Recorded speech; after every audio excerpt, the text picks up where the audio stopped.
안녕하십니까. 흘러는 정치 시사 이슈를 술술 풀어보는 송무권 혼술 5월 17일 월요일 오후 늦은 시간에 인사드리게 됐습니다.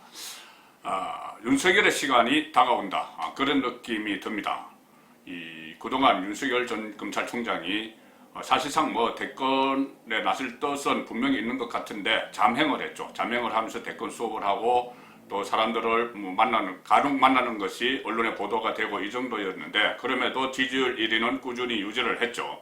자, 그런데 최근 들어서 플랜 B 이야기도 나오고, 또 어차피 야당의 질서도 재편되는 과정이 거의 마무리 단계에 들어가고, 이렇게 되니 윤석열 전 총장이 서서히 움직이기 시작한 것 같습니다. 지금까지와는 조금 차원이 다른, 그때 4.7 재보선 때 부친을 같이 모시고 나와서 사전투표를 하는 그런 정도의 어떤 정치적인 행위, 그것을 뛰어넘는 행동을, 정치적 행동을, 액션을 지금 취하기 시작을 했습니다. 그래서 앞으로 한 300일도 남지 않은 차기 대통령 선거를 앞두고 윤석열의 시간이 시작됐다, 이런 느낌이 듭니다. 그동안 야당의 시간 이야기가 많았죠. 4월 7일 재보선 이후에, 야당이 승리한 이후에 야당에서 원내대표 선거도 하고 지금 전당대회도 앞두고 있고, 또 홍준표 복당 문제로 여러 가지 말이 많고, 또 초선들이 당대표에 대거 도전을 하고, 이래서 야당의 시간, 모처럼 야당의 시간이 왔다, 이런 이야기가 있었는데, 지금은 야당의 시간, 그 중에서도 윤석열의 시간이 시작되는 것 같습니다. 자, 5.18을 앞두고 어떤 지인을 통해서 어떤 정치 메시지를 한번 냈죠. 정치 성명이나 마찬가지인 메시지를 냈었는데, 오늘자 또 조선일보와 인터뷰도 했습니다. 조선일보 기자와 통화를 하면서 상당히 의미 있는 말을 하나 했습니다. 뭐냐면은 자유민주주의, 우리 헌법에는 대한민국은 그건 자유민주주의라고 돼 있죠. 자유민주주의의 반대는 독재와 전체주의다, 이렇게 이야기했습니다. 자유민주주의, 우리 헌법에 규정된 자유민주주의 반대는 독재, 전체주의인데, 그런데 현 정부는, 윤석열 전 총장의 말입니다. 그런데 현 정부는 헌법의 자유민주주의에서 자유를 빼려 하지 않았느냐, 이렇게 반문했습니다. 그러니 자유를 빼면은 이 자유민주주의의 반대로 간다는 이야기죠. 그것은 독재와 전체주의니까 이 문재인 정권이 독재와 전체주의라는 이야기가 되는 겁니다. 그것을 애들로 한 것이죠. 3월 초에 총장직을 사퇴할 때도 비슷한 이야기를 하긴 했습니다. 저는 이제 우리나라의 민주주의와 법치주의를 지키기 위해 헌법이 부여한 저의 마지막 책무를 이행하려고 한다, 이렇게 이야기를 했는데, 자, 그것보다 더 노골적으로 알아듣기 쉽게 이야기를 했죠. 자유민주주의 반대는 독재, 전체주의인데, 지금 문재인 정부는 헌법에서 자유민주주의 중에서 자유를 빼려고 한다. 자, 이 자유를 빼려고 한 사람이 또 누구냐면은 조국입니다. 조국 씨가 청와대 민정수석을 할 때 개헌안 초안을 한번 발표를 한 적이 있죠. 그때 자유민주주의에서 자유를 뺐습니다. 그냥 민주주의라고 했습니다. 그래서 사회주의적인 개헌으로 가는 것 아니냐, 이런 지적도 있었었죠.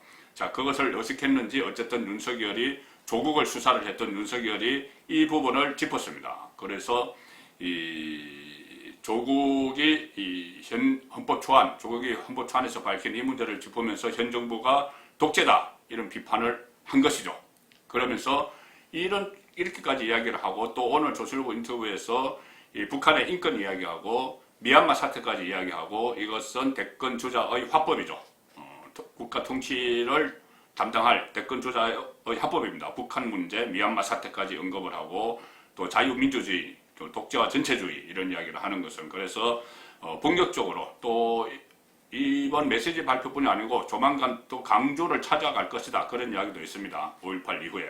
자, 그렇기 때문에 지금 윤석열의 시간은 시작이 됐고, 자, 일단 윤석열의 정치권 진입이 가시화되고 있는 상황에서 국민의힘에서는 지금 대체로 좀 환영하는 분위기입니다. 그전에는 저도 몇 차례 그런 우려를 했지만은 국민의힘에 가려고 하면은 과거 보수정권 수사 그 이력 때문에 상당히 반발이 많지 않겠느냐. 그런데 일단 큰 반발은 없습니다. 물론 조금은 있기는 합니다. 그것은 잠시 후에 전해드리고, 특히 당권 주자들이 이 윤석열 마케팅을 많이 또 다시 하기 시작을 했죠.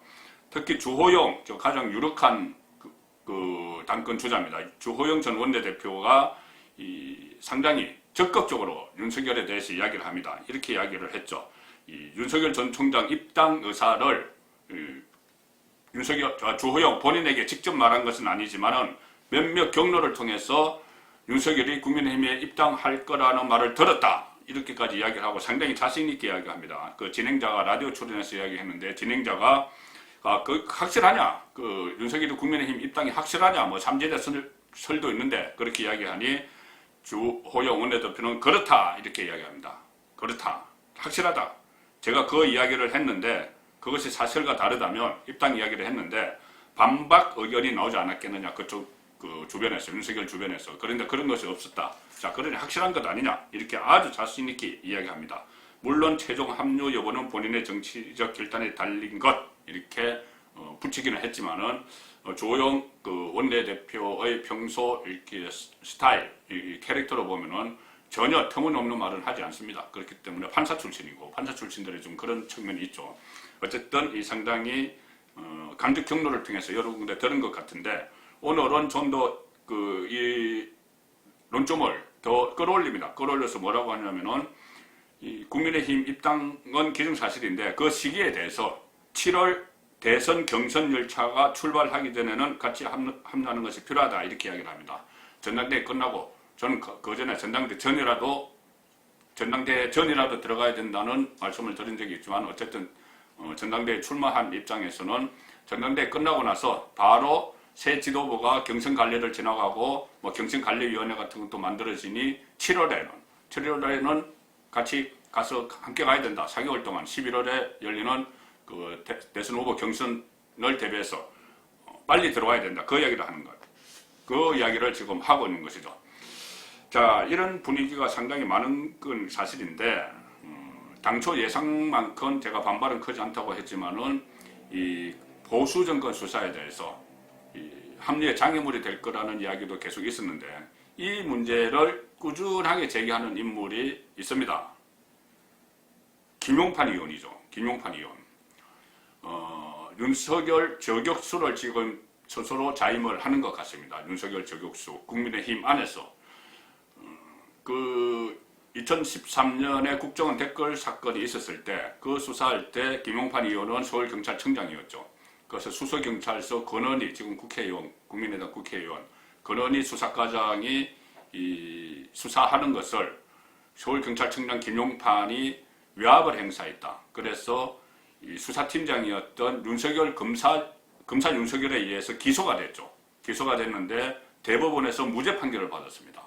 그렇게 되니 무리한 기수다. 이것이 김용판 의원의 주장이고 김용판 의원이 저술한 책에서도 보면은 인디언 기우제 수사 이런 이야기까지 나옵니다. 인디언들이 비가 올 때까지 기우제를 하는 것처럼 윤석열 검사 윤석열도 뭔가 혐의가 나올 때까지 튼다. 그래서 인디언 기우제 수사 이런 이야기까지 했었죠. 그리고 4월 28일에 이 기자회견을 했었습니다. 김용판 의원이. 사과할 일에 대해서는 진정성 있게 사과하는 과물단계 과실을 범했으면 즉시 고친다. 이 과물단계 과정을 거쳐야 한다. 이렇게 윤석열을 직격을 했죠. 처음으로 겨냥을 했는데 오늘 또 윤석열 전 총장을 저격하는 입장문을 또 내놨습니다. 전당대회 앞두고 지금 당대표 출마자들이 윤석열 마케팅을 막 하는 것을 겨냥을 해서 이렇게 이야기합니다. 지금 상황으로 보아서 당내 인사 중에 대선 후보에 거론되는 인물들만으로는 대선 승리를 기대하기 어려운 게 사실은 사실이다.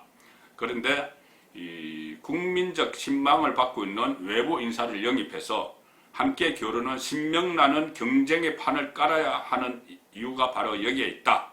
지금 현재로는 그 기존의 주자들로는 대선 승리가 어렵기 때문에 외부에서 그 신망받는 인사를 영입해야 된다. 그런데 여기서 윤석열을 이야기하는 것이 아니고 최재형 감사원장을 이야기합니다. 김용판 의원은 최재형 감사원장을 이야기를 하죠. 탈원전 감사, 뭐 여러 가지 과정에서 주목을 받았던 최재형 감사원장을 거론을 하면서 최재형은 소중한 우파의 자산이다. 이렇게 이야기합니다. 자, 그렇지 않아도 최근에 뭐 최재형 감사원장 또 뭐 대권 이야기가 나오고 있죠. 특히 이 본인이 두 차례나 문재인 정권에서 감사위원을 시키라고 이야기한 김호수를 거절을 했는데 너무 정치색이 짙다. 이렇게 이렇게 거절을 했는데 중립성이 훼손된다고 거절을 했는데 김호수가 검찰총장이 되면서 다시 최재형이 좀 주목을 받고 있습니다. 그리고 얼마 전에 입양의 날에 또 최재형 감사원장 부부가 두 아들을 입양을 한 스토리 그런 것들이 언론에 또 대서특필 크게 나왔죠. 그래서 다시 주목을 받는 최재형 감사원장을 또 이 김용판 의원은 신망받는 외부 인사 영입 대상으로 거론을 한 겁니다. 자, 그리고 윤석열 총장에 대해서는 김용판은 이렇게 이야기합니다.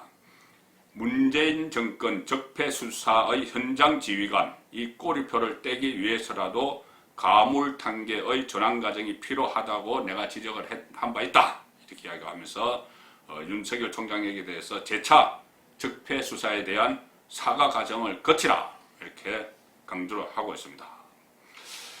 자, 윤석열 검찰총장에게 별의 순간 뭐 이런 말을 해서 계속 한 2달 동안 나에게 오라 만나자고 하면 만나주겠다. 그래서 내가 댐댐이가 되면은 대권 주자로서의 뭐 되면은 그 자질이 되면 내가 도와주겠다 이런 말을 2달 동안 했는데 전혀 윤석열 쪽에서 반응이 없자 지금 시큰둥해진 인물이 있죠. 김종인 비대위원장 또 윤석열은 거뒀습니다.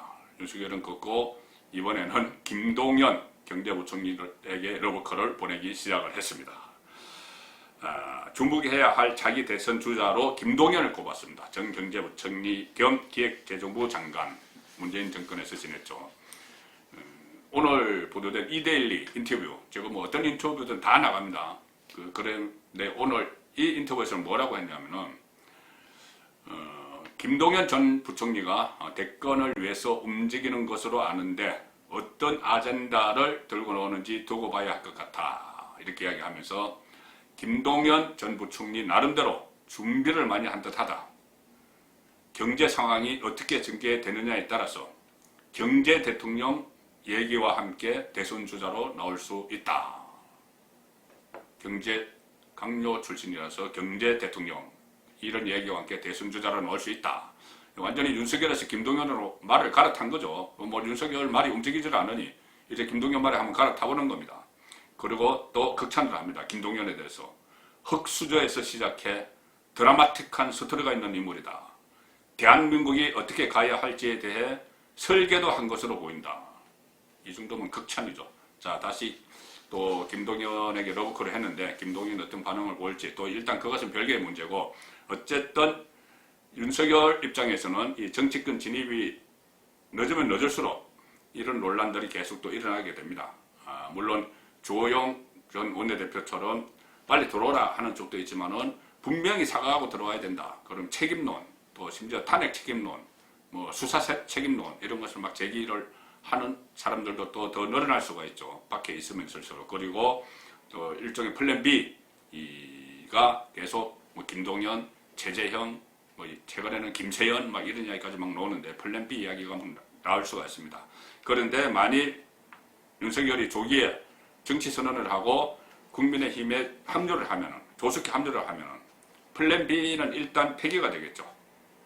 앞으로 검증 과정에서 어떤 일이 또 벌어질지는 모르겠지만은 일단은 윤석열이 정치권에 들어오고 특히 국민의힘에 입당을 하게 되면은 기존에 있던 대권 주자들 뭐 유승민, 원희룡 또 바깥에 있는 홍준표 외에 김동연이나 이 최재형 원장이 같이 또 들어오기는 상당히 어려워지죠. 만약에 윤석열이 없을 때는 플랜 B로서 가능하지만 윤석열이 딱 등장해서 버티고 있으면은 다른 플랜 B는 일단 그 휴지가 됩니다. 나중에 검증 과정 이후는 또 다 별개의 문제를 치고 일단은 그렇게 돼서 대선 가드에 들어설 수 있다는 것이죠. 그래서 이 기존 잠룡 외에는 이 윤석열의 아성을 넘보기 어렵기 때문에 이 경우에 윤석열 대세론도 확산될 수가 있습니다. 그러니 지금 대선 가드에 들어설 시동을 걸은 것 같은데 하루속히 그것을 본격 출발을 해야지 윤석열 대세론이 형성될 가능성이 높다. 그런 전망을 드립니다.